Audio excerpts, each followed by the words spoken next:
you're right. My name is Josh Hennessy. Well done.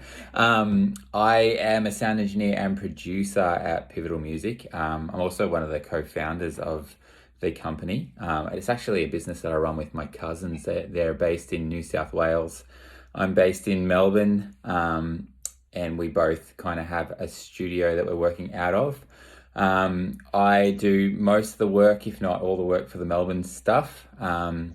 Which is anywhere from voice recording to working with artists and producing songs to playing instruments on artists' tracks and helping them with their songwriting. In Hana's case, more so just, I guess, engineering and a tiny bit of producing. But yeah, what I do is I try to work with younger artists, trying to help them write songs, and then we kind of see that process from the idea of whatever song they could come up with on their own, right up until a produced, fully finished track, and whatever process that looks like.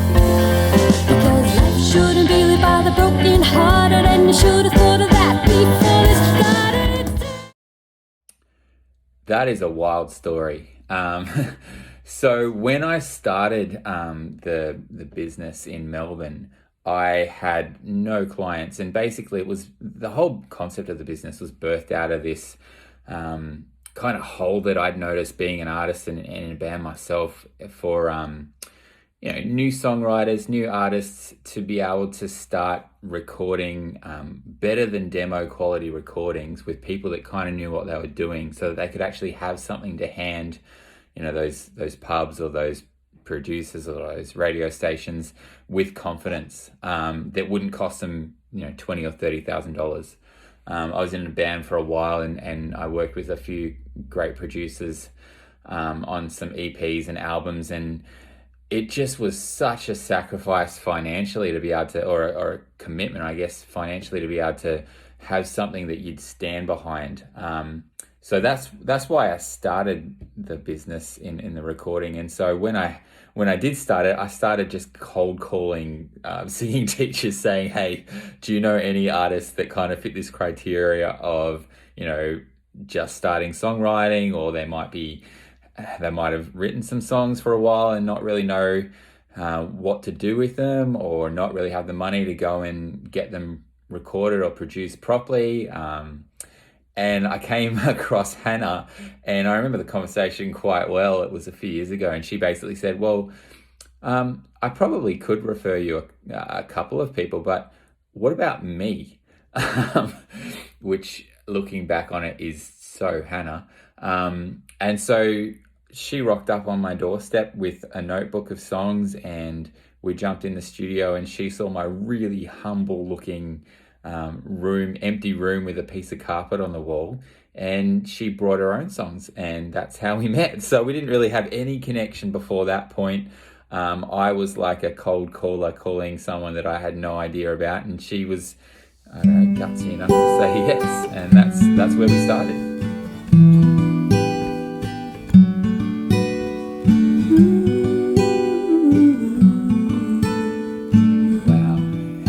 You know what? It's funny. You watch your favorite artists get interviewed like this, and you hear the stories of them and their producers, and you go, "Man, that sounds scripted. It sounds so cool." And we had a couple of those moments recording the whole album, and specifically, I felt Hana has been the artist that's kind of pushed this studio to its limits.